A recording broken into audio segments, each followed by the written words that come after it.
Bonjour à toutes et à tous. J'espère que vous vous portez bien, que vous continuez à bien vous porter. Et je suis très heureux aujourd'hui de vous retrouver pour cette deuxième petite causerie en ligne qui a pour objet aujourd'hui le temps des Gaulois. Voilà, le temps des Gaulois, nos ancêtres les Gaulois, qui, vous pouvez tout de suite le remarquer, ne sont écrits sans guillemets. Alors pourquoi les écrire sans guillemets comme on le fait d'habitude? Eh bien, parce que je ne vais pas vous le dire tout de suite, parce qu'on va en parler dans quelques instants, dans la mesure où vous l'avez déjà deviné, je pense que les Gaulois étaient véritablement nos ancêtres, au sens propre du terme. Avant d'entrer dans le propos, je veux faire une petite aparté qui est importante. Alors c'est important de dire qu'il est difficile, très difficile même, de parler de ce que faisaient les Gaulois à table. Nous en avons une idée relativement, non pas vague, mais restreinte et certainement incomplète. Alors pourquoi en avons-nous une idée incomplète? Eh bien je pense tout simplement parce que ce sont des gens qui n'écrivaient pas. Les Gaulois n'écrivaient pas. Le savoir se transmettait chez eux selon la formule consacrée de bouche de druide à oreille de druide.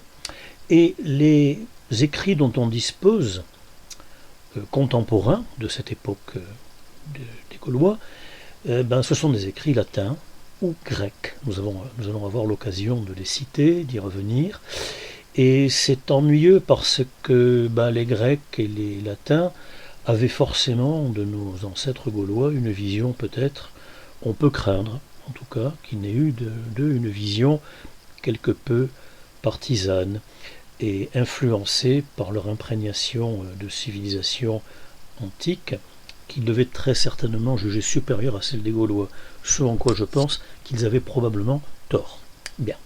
Alors donc peu d'écrits, en raison de cette habitude qu'avaient les Celtes de transmettre oralement tout ce qu'ils savaient. Alors, pourquoi je parle des Celtes? Eh bien parce que les Gaulois ce sont des Celtes, bien évidemment, ce sont des Celtes, et cette civilisation celte, elle va de la Cornouaille, du sud de l'Angleterre, de l'Irlande, même peut-on dire, jusqu'aux rives du Danube, peut-être même un petit peu au-delà. Elle est brillante, elle est extrêmement florissante, et à tous les niveaux, sur le plan même, on peut dire, sur le plan commercial, sur le plan artistique, les Celtes nous ont laissé des témoignages absolument extraordinaires. Et donc, il est vrai que on peut regretter de ne pas avoir davantage de témoignages écrits. Pour parler de la gastronomie et de la cuisine, eh bien, nous allons avoir une petite difficulté, vous vous en doutez, dans la mesure où les sources hagiographiques sont peu nombreuses et, comme je viens de vous le dire, probablement relativement partisanes. Alors, qu'est-ce qu'on va faire? Eh bien, on va faire... qu'est-ce que je vais faire plus précisément? Eh bien, je vais m'intéresser dans ce chapitre particulièrement à la civilisation des Celtes et à leur capacité dans le domaine agricole et dans le domaine artisanal. Et de ces capacités agricoles et artisanales, nous déduirons pas mal de choses en ce qui concerne leurs habitudes alimentaires. Ces habitudes ont été étudiées par les archéologues, notamment, vous vous en doutez, au travers des poubelles. Les poubelles en archéologie, c'est une mine extraordinaire de renseignements. Quand on sait analyser ce qu'on trouve dans les dépôts d'ordures des différentes époques, d'ordures alimentaires je veux dire, eh bien on peut obtenir beaucoup d'informations, de manière indirecte sans doute, mais bien réelles. Alors, c'est parti. Les Celtes s'établissent en Gaule, probablement 500 ans avant l'ère commune. Ils viennent de l'Europe centrale, on le suppose, il n'y a pas vraiment de certitude par rapport à ça. Et on va parler de l'époque de la Tène. La Tène, c'est ce gisement archéologique d'une extrême richesse qu'on a découvert dans les années 80 ou à la fin des années 70, je crois, qui était exploité en tout cas à cette époque-là, sur les bords du lac de Neuchâtel en Suisse. C'est le lieu-dit qui s'appelle la Tène. Et donc on va retrouver énormément de choses à ce niveau-là, et tellement que on va donner ce nom de l'époque de la Tène à l'époque à laquelle les Celtes s'établissent en Gaule.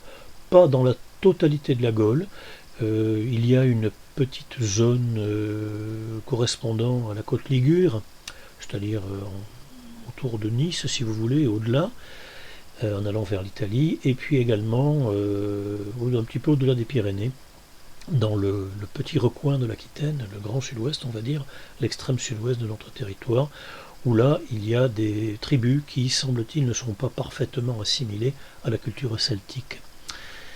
Je vais citer tout de suite Régine Pernoud, la très grande médiéviste Régine Pernoud, qui a composé dans les années 50, c'est un de ses premiers livres, on va dire, à succès. Elle a collaboré à l'histoire du peuple français, et elle avait donc écrit, elle avait composé la partie relative, nommée la partie des origines au Moyen-Âge. Et une idée force qui se dégage de ces propos, c'est que les traits de ressemblance entre le peuple celte de l'époque et le peuple français d'aujourd'hui sont, pour elle, évidents.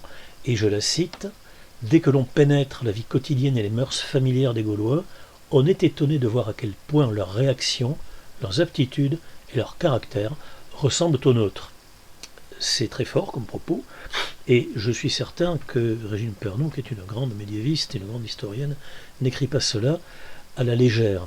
Vous allez voir d'ailleurs, quand on va continuer le propos, que ce n'est pas très surprenant quand on s'intéresse de près à cette civilisation gauloise. On va parler des Gaulois maintenant, on va laisser tomber les Celtes, on va parler des Gaulois, parce que nous sommes un peu chauvins.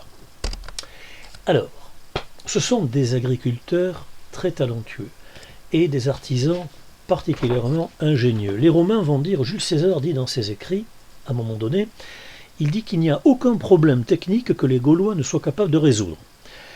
Il s'est frotté à eux d'assez près, il sait qu'il les a combattus pendant assez longtemps pour le savoir, et ce sont donc des artisans particulièrement compétents. D'ailleurs, l'ingéniosité des Celtes, nous allons en donner quelques exemples, mais avant, décrivons un petit peu, si vous voulez, cette terre de Gaule, que les Romains appellent dans leurs écrits, notamment César, la Gaule chevelue. Ils ne parlent pas de Gaule chevelue parce que les habitants sont chevelus. Pas du tout. Il est probable que les Gaulois portaient les cheveux relativement courts et, pour la plupart d'entre eux, rasaient leur barbe. Mais la Gaule est chevelue parce qu'elle est couverte de forêts.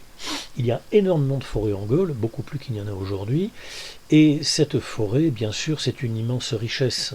C'est une richesse parce qu'elle apporte du bois d'œuvre.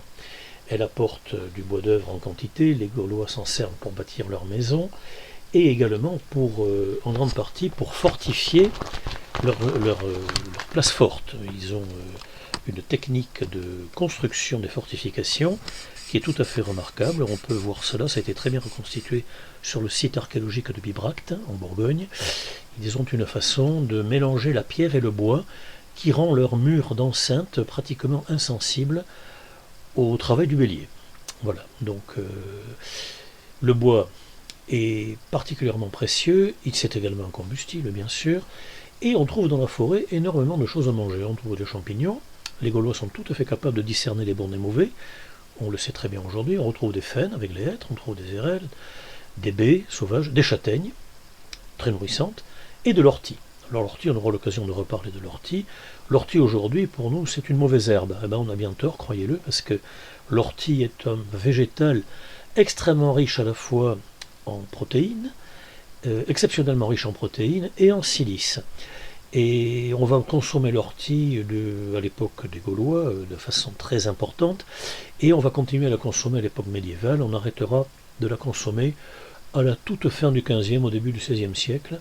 Elle sortira un petit peu de la gastronomie habituelle, alors que jusque-là, elle a été particulièrement utilisée. On trouve également en forêt, bien sûr, du gibier, des lièvres, des lapins, des chevreuils, les fameux sangliers d'Astérix. On va avoir l'occasion d'en reparler de ces sangliers. Vous allez voir que finalement, le sanglier, c'est pas tout à fait ce qu'on croit pour les Gaulois. Et puis, on s'en sert pour nourrir les animaux d'élevage. Les porcs se nourrissent dans la forêt, à la glandée.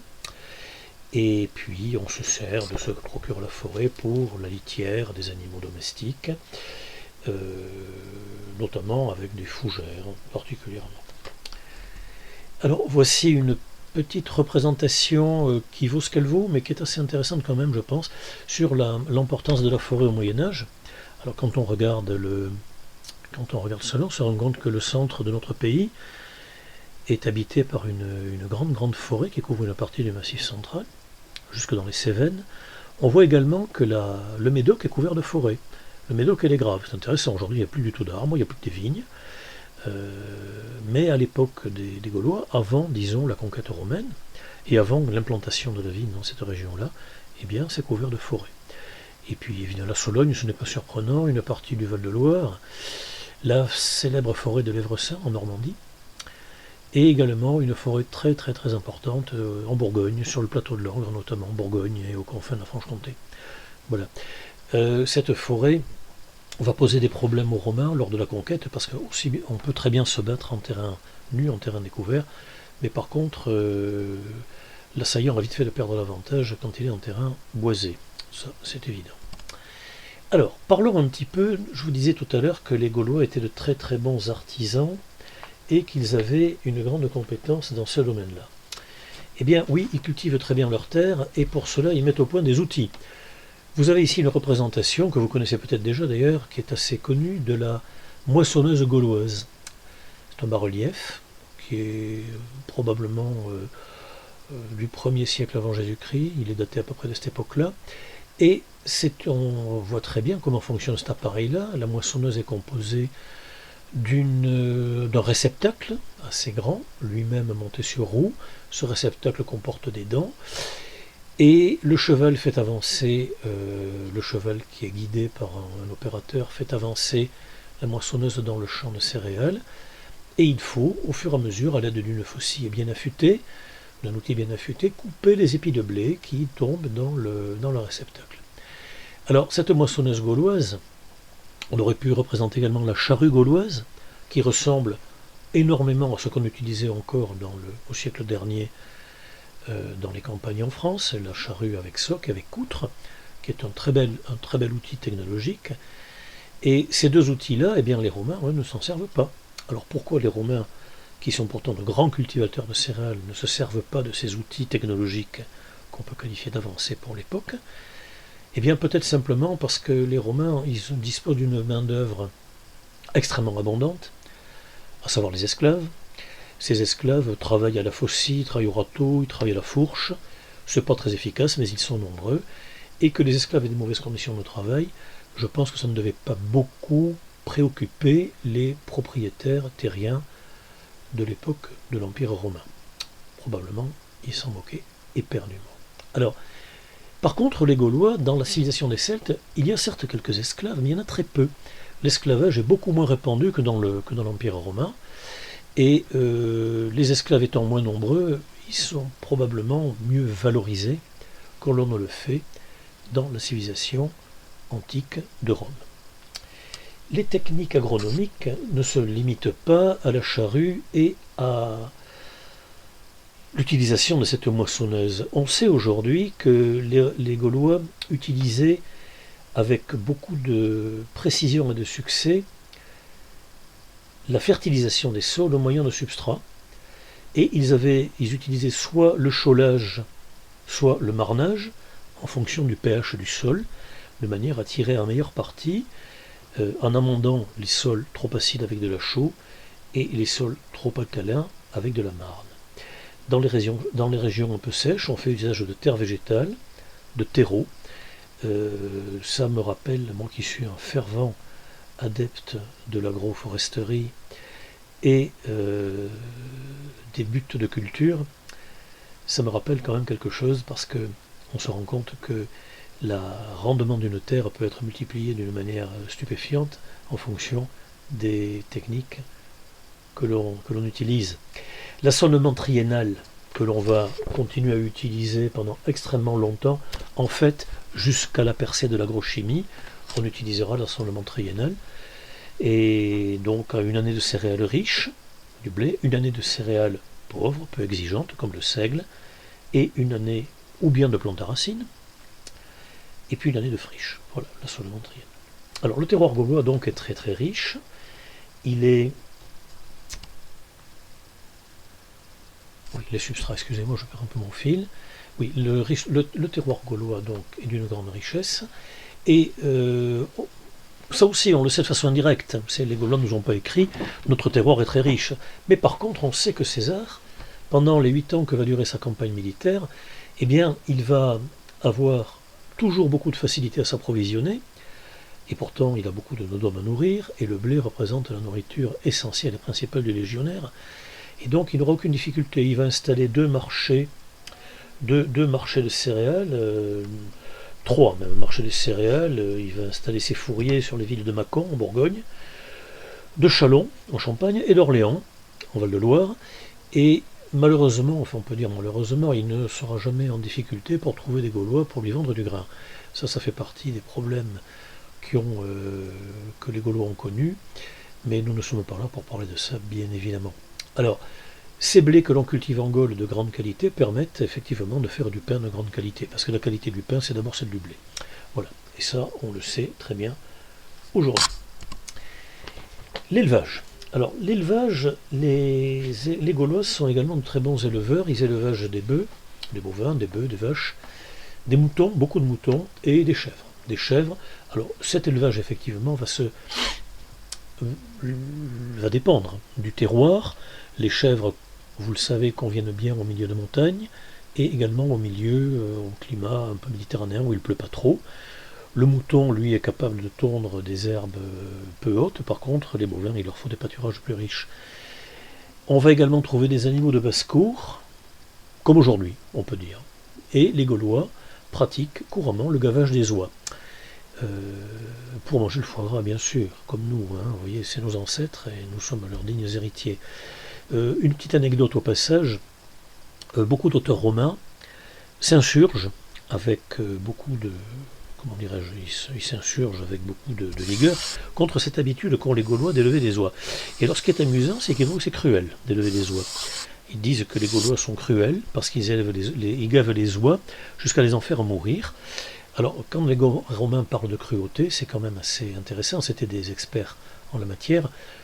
On sait pourquoi, on ne va pas développer ce thème, c'est pas la peine, mais c'est quand même assez amusant. Donc, on gave les oies, on fait du foie gras, et puis on mange beaucoup de porc, énormément de porc. Et la charcuterie, ça remonte, que nous mangeons aujourd'hui, et bien souvent assuré, elle remonte à l'époque gauloise. Les Gaulois salent les jambons, ils font du saucisson, ils font des petites saucisses sèches, comme nous faisons aujourd'hui. Ils font également des charcuteries cuites, de boudin, de l'andouille, des rillettes, parce que, en fait, quand on dit charcuterie, ce seraient plutôt les produits cuits. Et on parlerait de salaison pour les produits, les viandes restant crues et que l'on consomme après les avoir salées et séchées. Mais enfin, peu importe pour l'instant, cette distinction, nous aurons l'occasion d'y revenir en détail par la suite. Donc, ce sont des experts de la charcuterie, et cette charcuterie, il faut que vous sachiez qu'elle fait l'objet d'une exportation, notamment sur Rome et sur les grandes villes d'Italie, bien avant la conquête des Gaules par Jules César. Les charcuteries gauloises sont extrêmement appréciées en Italie. Voilà. Une petite image, une reconstitution, une maquette qui a été présentée en 2012 lors d'une expo à la Cité des Sciences et de l'Industrie à Paris. Une maquette qui représente une ferme gauloise. Une ferme gauloise assez caractéristique. On l'a reconstituée d'après des fouilles archéologiques. Elle est bien documentée et on voit qu'il y a donc sur la partie droite, vous voyez les bâtiments autour d'une cour, le bâtiment d'habitation et le bâtiment d'exploitation. Ça ressemble beaucoup à ce qu'on peut trouver aujourd'hui, bien sûr. Les maisons sont bâties en colombage et en torchis. Les toits sont en chaume. Et il y a des enclos, et vous pouvez voir que les enclos sont différenciés. Enclos différenciés pour les moutons, non, un pour les chèvres, un pour les bovins. Et puis on voit en arrière-plan des cultures labourées et des cultures probablement de céréales. La compétence agricole des Gaulois n'est absolument pas, ne fait l'objet de pas du moindre doute aujourd'hui pour les archéologues. Vous l'avez bien compris. Alors on cultive également des légumes, des racines, des choux, des oignons, des bulbes, des os, des oignons. On mange également des panais, du fenouil et même l'asperge. L'asperge est cultivée notamment dans le nord de la Gaule, en Alsace. Vous savez que l'asperge a besoin de terre très sablonneuse pour être cultivée et la culture de l'asperge est attestée en Alsace depuis fort longtemps. Les légumineuses sont très présentes dans l'alimentation des Gaulois. Vous savez que les légumineuses sont des végétaux extrêmement riches en protéines et très bons pour notre santé. eh bien ils consomment des lentilles, ils consomment des pois, bon, pas des pois chiches évidemment, ça ne pose pas en Gaule, mais des pois, ce qu'on appelle aujourd'hui des pois cassés, qui sont des gros petits pois en fait. Et puis on va parler un petit peu des cultures qu'on pourrait qualifier d'industrielles. D'industrielles, c'est-à-dire qu'il y a des plantes tinctoriales, notamment le pastel est utilisé, la jacinthe, les fleurs de jacinthe, on en sort un colorant, on tire un colorant pour les lainages, et donc cela va permettre d'agrémenter un petit peu les fibres textiles, et notamment les draps de laine, qui sont tissés de façon très répandue, on tisse la laine pratiquement partout en Gaule. Les cultures fruitières, maintenant, eh bien, on sait qu'il y avait des pommes, des pêches et des cerises. Pour le reste, ça a dû venir sans doute un petit peu plus tard, ça a dû venir notamment de beaucoup de choses d'Orient, du Moyen-Orient sans doute. À cette époque-là, il y a surtout des pommes, des pêches et des cerises. Peut-être aussi des poires, mais pas partout en tout cas. Et enfin, parlons un peu d'apiculture. Alors l'apiculture, eh bien, elle est très très très largement pratiquée. On fabrique des ruches en paille. Je vous pose une petite image. Alors cette image, elle n'est pas du temps des Gaulois, elle est médiévale, mais on a de bonnes raisons de penser que les Gaulois fabriquaient des ruches en paille de cette façon-là, comme on va continuer à le faire pendant très très très longtemps. Et en réalité, l'apiculture ne va passer à la ruche bois que dans les premières années du 19e siècle. Jusque-là, on utilisera uniquement des ruches en paille, ou alors des ruches faites comme dans les Cévennes, dans des troncs d'arbres évidés et recouverts de lauze de pierre.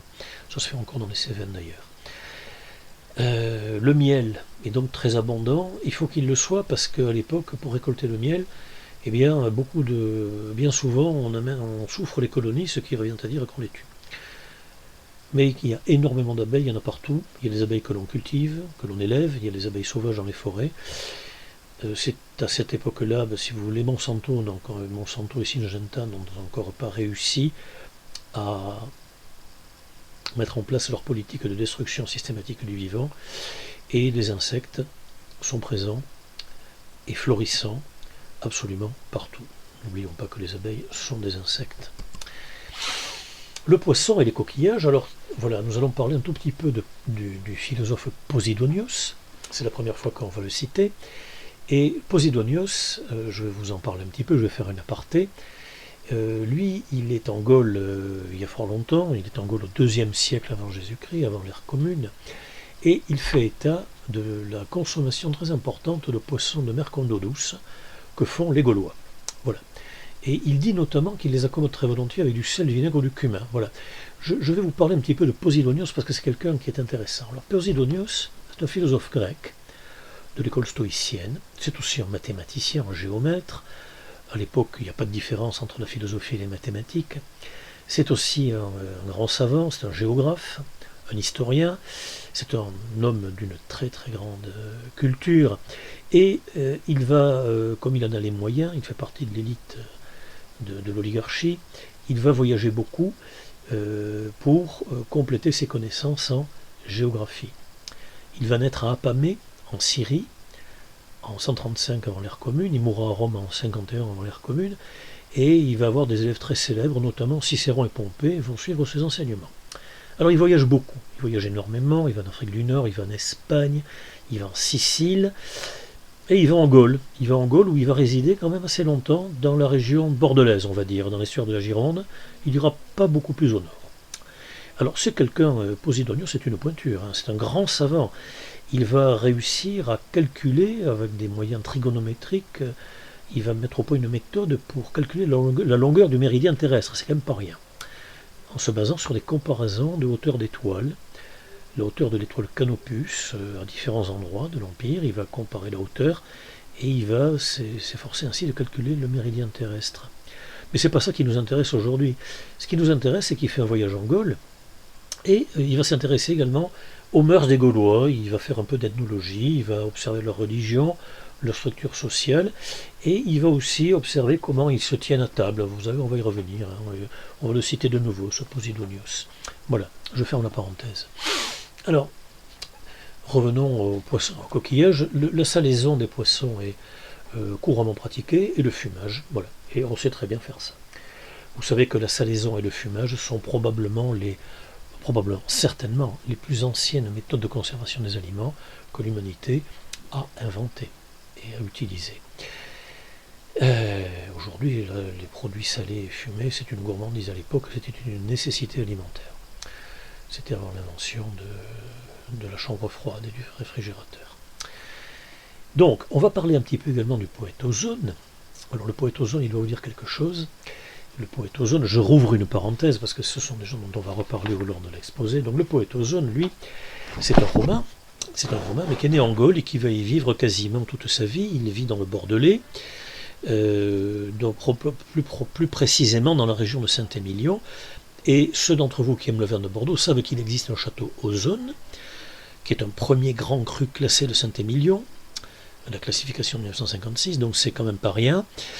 Et cet Ozone a vécu à cet endroit-là. Il s'appelait Decimus Magnus Ozonius. C'est un homme politique, c'est un lettré. Il écrit beaucoup. Il fait des poésies. Maintenant, il faut quand même savoir. Bon, il va écrire pas mal de choses sur les Gaulois, c'est pour ça que je vous parle de lui. Pas de façon très élogieuse d'ailleurs. Hein, c'est un Romain. Il a beau être né en Gaule et avoir vécu en Gaule. Lui, c'est un Romain pur et dur. Et il n'a pas beaucoup d'estime pour les Gaulois. Donc, il va en dire du mal.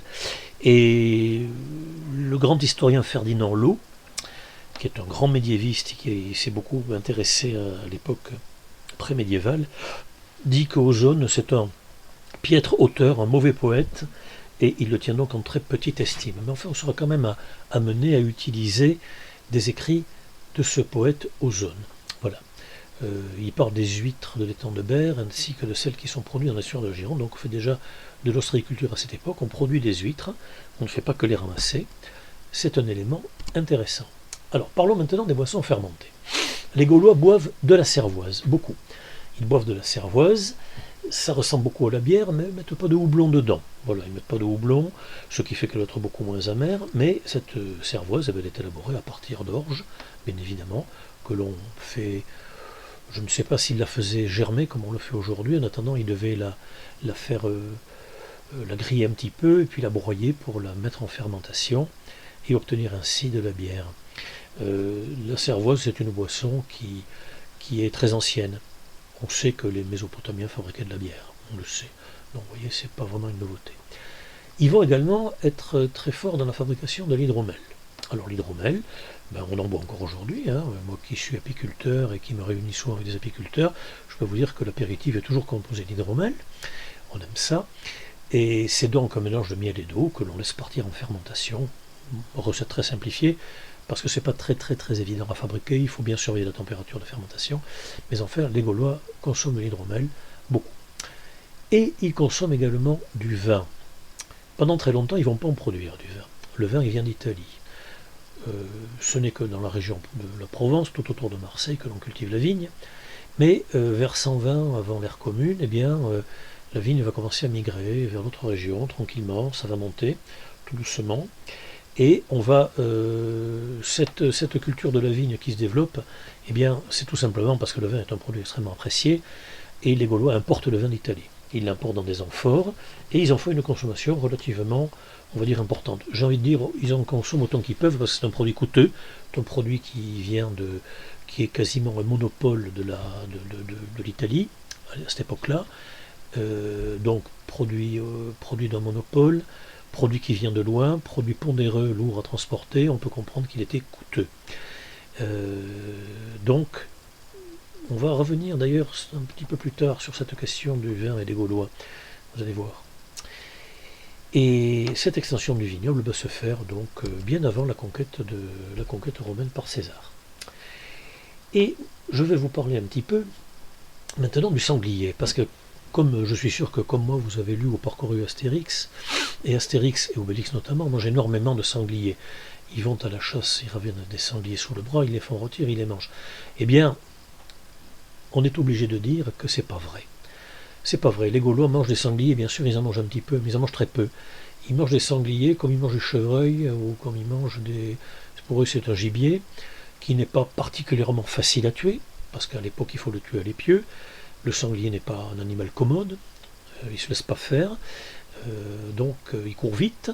Et penser aujourd'hui que les Gaulois fondaient leur alimentation sur le sanglier, c'est une contre-vérité manifeste. Par contre, comme je vous le viens de le dire il y a quelques minutes, ils élevaient des porcs et ils mangeaient la viande de porc à l'état frais ou à l'état transformé comme charcuterie ou comme salaison. Voilà, pour faire justice à Astérix et Obélix. Venons-en maintenant à leurs habitudes alimentaires. Alors, ces habitudes alimentaires, elles sont relativement bien connues, mais peut-être pas de façon très complète.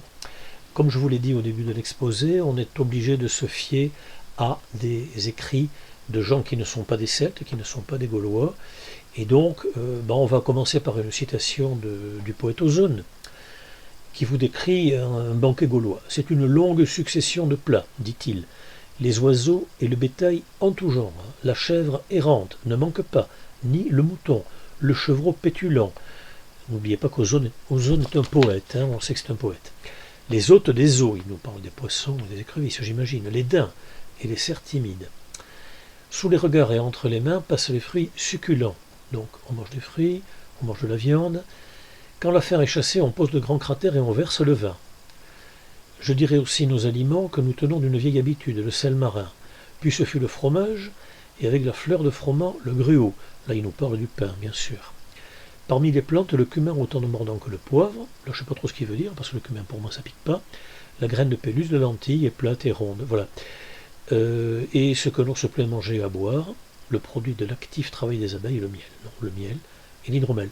Alors, quand Ferdinand Lot dit que Ozone est un poète médiocre, effectivement, vous voyez cette citation, moi je la trouve particulièrement brouillonne, il mélange un peu tout. Ce que j'en retire, c'est que les Gaulois, effectivement, avaient une alimentation variée, abondante, semble-t-il, mais ça ne nous dit pas quand même exactement, la succession des plats, on ne la connaît pas, la façon dont ils faisaient cuire tout ça, on ne le sait pas non plus. Voilà. On a fait des fouilles archéologiques. Les archéologues ont fouillé et ils ont trouvé quand même pas mal de choses. Ils ont trouvé du matériel, ils ont trouvé des pots pour faire cuire, ils ont trouvé des chaudrons, et ils ont trouvé des assiettes, des écuelles, et on a trouvé pas mal de choses. Et puis quand on a fouillé les déchetteries, les poubelles, si vous voulez, on peut se rendre compte là qu'on a trouvé énormément de porcs, énormément d'os de bœufs, de chevaux et même de chiens. Les Gaulois mangeaient les chiens, on le sait aujourd'hui. Vous voyez, quand on se moque des Chinois qui mangent du chien, nos ancêtres les Gaulois mangeaient des chiens. Ils en mangeaient même pas mal apparemment. Ils vont manger des volailles. Et quand les archéologues quantifient les os d'animaux dans les décharges, ils se rendent compte que les animaux chassés et mangés, comme le cerf, le sanglier, etc., ne représentent qu'environ 1% des mammifères consommés. Donc on est bien sur une civilisation d'éleveurs, on est bien sur une civilisation d'agriculteurs qui n'ont pas beaucoup besoin de recourir à la chasse pour se nourrir, ils sont tout à fait capables de produire par eux-mêmes ce dont ils ont besoin pour manger. Voilà. Parlons maintenant un peu des techniques de cuisson. Alors oui, la diversification de l'alimentation gauloise, voilà, je viens d'en parler, j'aurais dû faire avancer mon diaporama plus vite, je vous prie de m'en excuser. Voilà. Alors, les techniques de cuisson. Alors, les techniques de cuisson, eh bien évidemment, on fait rôtir à la broche, naturellement. Ça, on le fait depuis le néolithique, j'imagine, depuis que l'homme a maîtrisé le feu, il fait rôtir à la broche, et les Gaulois vont continuer à faire rôtir à la broche. Mais on fait également cuire dans le pot, et on va parler un petit peu maintenant de la cuisine du pot. Je vous ai mis une image là du très fameux chaudron de Gundestrup. Gundestrup, c'est un site archéologique au Danemark où on a trouvé ce chaudron gaulois dans un magnifique état de conservation.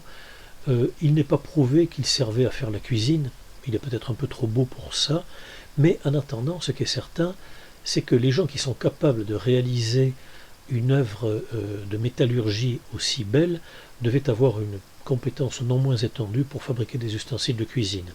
Et donc je vous parle un petit peu de la cuisine du pot. Alors la cuisine du pot, eh bien la cuisine du pot, c'est le potage. Le potage pour nous, le potage c'est une préparation liquide à base de légumes généralement, que l'on sert au début du repas. Plus rarement, c'est une préparation comme la soupe de poisson, plus ou moins bien garnie, ou comme le pot-au-feu, qui va être beaucoup plus consistante. Mais j'attire votre attention avec insistance sur cette cuisine du pot et ce potage. cette cuisson des viandes et des légumes dans un liquide aromatisé, parfumé avec des herbes, avec des aromates, eh bien, ça va constituer le repas quotidien des familles et même des familles nobles pendant très très très longtemps. C'est très récemment que l'on a abandonné l'alimentation fondée sur la cuisine du pot. C'est très récemment. Jusqu'au début du XXe siècle, jusqu'à il y a environ une centaine d'années, dans la plupart de nos campagnes, eh bien, c'est ainsi encore que l'on mangeait. Et moi, je peux vous dire avoir vu dans la fin des années 60, dans un village bigourdan, du côté de Lannemezan, avoir visité une ferme dans laquelle on faisait encore cuire la soupe, comme il disait, dans la cheminée, sur un chenet. Il y avait bien une petite cuisinière à gaz à côté, alimentée par une bouteille, mais on s'en servait moins finalement que de ce chaudron dans lequel on faisait la cuisine familiale. Et nous consommons encore le potage d'autrefois, puisque nous mangeons du pot-au-feu. Qu'est-ce que le pot-au-feu? Eh bien, le pot-au-feu, c'est très exactement ce qui se faisait dans le pot en mélangeant dans de l'eau, faisant cuire dans de l'eau des légumes, des viandes, éventuellement même des volailles, pour obtenir un repas qu'on peut qualifier de complet, puisqu'on commence par consommer le bouillon avec du pain, naturellement, et ensuite on mange les viandes accompagnées des légumes. Alors, le pain, il faut parler un petit peu du pain. Le pain, c'est une consommation très importante, puisque les Gaulois sont de très bons cultivateurs de céréales, on l'a vu, et à partir des céréales, qu'est-ce qu'on fait? Eh bien, on peut faire des bouillies, bien sûr, les bouillies, comme le fameux porridge des Anglais. Les Gaulois mangent des bouillies, absolument, ils mangent des bouillies de céréales faites à partir de blé, à partir d'épeautre, à partir de seigle également, mais ils mangent également du pain. On a retrouvé des fours à pain, les archéologues ont retrouvé des fours à pain, on pourrait dire en parfait état de fonctionnement, et les Gaulois sont très très très experts dans la fabrication du pain.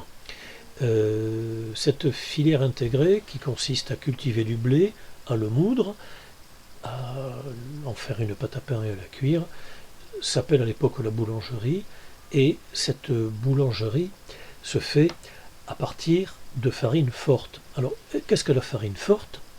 Eh bien, la farine forte, c'est une farine qui est riche en gluten. Ce n'est pas le cas de toutes les farines. Vous avez des blés qui sont relativement pauvres en gluten et qui se prêtent assez mal à la réalisation du pain. Pourquoi? Eh bien, parce que si vous voulez faire du bon pain, il faut qu'il soit levé.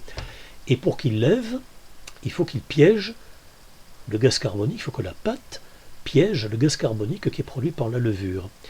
C'est ce qui va provoquer la première levée de la pâte. Maintenant, si la farine n'est pas assez riche en gluten, lorsqu'on travaille la farine avec de l'eau et avec du sel pour faire la pâte, elle ne devient pas suffisamment élastique, et n'étant pas suffisamment élastique, elle ne va pas suffisamment piéger le gaz carbonique produit par la levure. Donc le pain va lever peu et mal, et va ressembler davantage à des galettes qu'à de belles miches bien levées. Donc les Gaulois, on le sait aujourd'hui, avaient su sélectionner des blés capables de fournir des farines fortes, riches en gluten.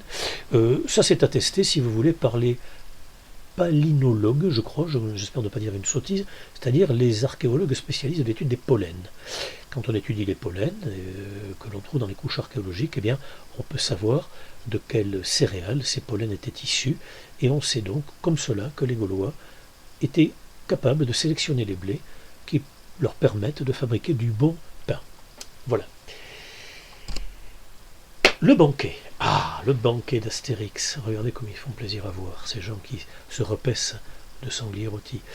Dans notre imaginaire commun, on se demande si le banquet d'Astérix est un mythe, ou si c'est pas un mythe. Eh bien, je vous rassure, c'est bel et bien vrai. Les Gaulois passent beaucoup de temps à table, ils adorent manger ensemble. Je vais vous citer l'historien Antony Rollet, dont je vous ai déjà un petit peu parlé, en citant et en vous recommandant l'ouvrage qu'il a co-dirigé. Voilà ce que dit Antony Rollet à propos des Gaulois. Les Gaulois ne manquent jamais une occasion de s'assembler autour d'une table. Anniversaire, fête familiale, mariage, naissance ou mort, départ en voyage ou retour, tout est prétexte pour manger et boire. Au point que les historiens romains y verront une des causes de la défaite gauloise devant les légions de Jules César. Voilà, trop de temps passé à table, si vous voulez. Ça a dû les ramollir. les légionnaires romains, oui, il est vrai qu'ils avaient beaucoup moins à manger. Cette pratique conviviale, au sens propre du terme, plonge ses racines dans un lointain passé qui accrédite l'idée, religieuse, que manger et boire ensemble permet une communion des sentiments. Mais cette croyance eût été de peu d'effet si la Gaule n'avait pas été un véritable garde-manger. Après la conquête, elle passe pour un lieu d'abondance alimentaire et de grande finesse gastronomique. Voilà, donc les Gaulois passent beaucoup de temps à table, ils mangent ensemble, ils concluent les affaires ensemble, et cette habitude dont vous voyez aujourd'hui encore du repas d'affaires, eh bien, elle trouve ses racines, semble-t-il, dans un passé très très lointain. Parlons un petit peu maintenant des tonneaux gaulois.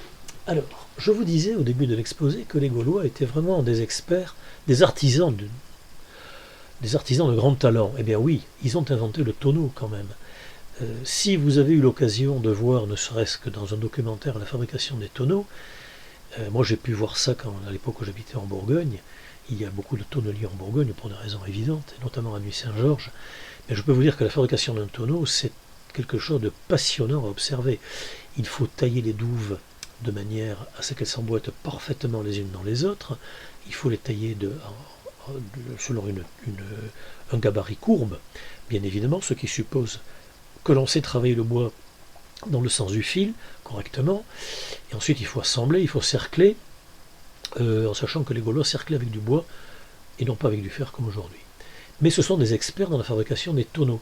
Et ça, c'est important parce que on peut bien sûr mettre le vin dans des amphores, comme le faisaient les Romains. Mais un vin qui manque de tanin dans une amphore, il ne va pas vieillir correctement, il va même peut-être arriver à se gâter. Alors que quand il est dans un tonneau, eh bien, le vin va bien évidemment capter les tanins venant du bois de chêne dont est fait le tonneau, et ces tanins vont contribuer d'une manière extrêmement importante et intéressante au vieillissement et à l'amélioration du vin qui est stocké dans le tonneau. Voilà. Donc cette invention du tonneau, c'est quelque chose de particulièrement important, et on peut dire que dans l'art du vigneron, dans la viticulture, si vous voulez, dans l'art de la vinification, les Romains ont peut-être apporté la vigne, mais les Gaulois, eux, ils ont apporté le tonneau et le terroir de la Gaule. Donc, à mes yeux, je vais faire preuve d'un peu de chauvinisme, ça va vous amuser, mais je trouve qu'il y a match nul. Voilà. La tonnellerie gauloise, donc. Vous avez une petite représentation ici d'un bateau qui navigue sur le Rhône et qui est chargé de tonneaux. Il remonte le Rhône, puisque cette reconstitution, elle vient du château de Suze-la-Rousse, où il y a une très belle exposition permanente sur la viticulture. Suze-la-Rousse, vous savez, c'est dans la Drôme, région de vigne par excellence. Alors, nos ancêtres les Gaulois étaient-ils des ivrognes? Alors ça, c'est quelque chose qui me tient à cœur parce que dans un nombre incalculable d'écrits de Jules César et de beaucoup d'autres auteurs latins, on décrit les Gaulois comme des ivrognes, d'horribles ivrognes. Et pourquoi? Eh bien, comme des ivrognes, alors moi je ne sais pas. D'abord parce qu'ils ne coupent pas le vin avec de l'eau, ils le boivent pur. Et ça, les Romains, ils ne peuvent pas arriver à comprendre qu'on boive le vin pur. Eux, ils le boivent coupé avec de l'eau ou même mélangé avec des tas d'autres choses, comme nous l'avons vu quand on a parlé de l'Antiquité. Et donc, on reproche aux Gaulois d'aimer trop le vin, notamment le Posidonios, dont on a déjà parlé. Il raconte comment les Gaulois s'enivrent. Il parle de leur gloutonnerie, de leur mauvaise tenue à table. Il dit qu'ils sont capables de mordre à pleines dents dans des morceaux de viande, ça le dégoûte. Bon, peut-être est-il un petit peu partial, parce que moi j'ai du mal à penser que ces gens qui avaient une telle aptitude dans tant de domaines, notamment dans le domaine de l'orfèvrerie, dans le domaine de l'industrie de l'armement de l'époque, c'était des gens qui avaient vraiment une civilisation très évoluée, et cette description correspond mal, à mon avis. Maintenant, ce n'est que mon avis. En ce qui concerne le vin, en tout cas, on les décrit comme des ivrognes. Et on peut se demander pourquoi d'ailleurs. Alors peut-être aussi pour dire du mal d'eux, tout simplement, parce que Jules César, lui, dans ses écrits, il dit beaucoup de bien de lui et beaucoup du mal des autres. Il parle beaucoup de ses victoires, il parle beaucoup moins de ses défaites. Et pour lui, il est important d'installer la supériorité de Rome, parce que, comme on le voir un petit peu plus tard dans l'exposé suivant, la civilisation gallo-romaine, c'est pas tout à fait ce qu'on croit, et les Romains ne se sont pas comportés de façon très digne quand ils ont fait la conquête de la Gaule et par la suite. Donc il y a peut-être une sorte de posture intellectuelle, moi je le vois comme ça en tout cas, qui fait que ces auteurs, ces Romains, qui vont conquérir la Gaule, aiment bien, affectent d'affubler les Gaulois de tous les vices. Voilà. Mais les archéologues, les historiens ne sont pas forcément d'accord avec ce point de vue pour une raison toute simple, c'est que pour être alcoolique et ivrogne, il faut boire beaucoup. Et quand on dit que les Gaulois boivent beaucoup de vin, c'est pas forcément vrai, parce que, si vous voulez, pour boire beaucoup de vin, il faut disposer de beaucoup de vin. Donc il faut beaucoup importer de vin, en fait. Et la quantité de vin qui a été importée en Gaule, eh bien, on peut en avoir une idée en examinant ce qui reste comme amphore. Parce que les amphores ne resservaient pas. Les amphores, elles n'étaient pas consignées. On mettait le vin dedans, on le faisait voyager, on le livrait au client, et le client, il se servait des amphores, il les cassait, et on se servait des débris d'amphores, notamment pour faire des soubassements dans la construction, ou alors tout simplement les jeter dans les rivières. Et quand on examine ce qui reste comme amphore, eh ben, on a une idée de ce qu'on importait comme vin. Et cela donne à penser que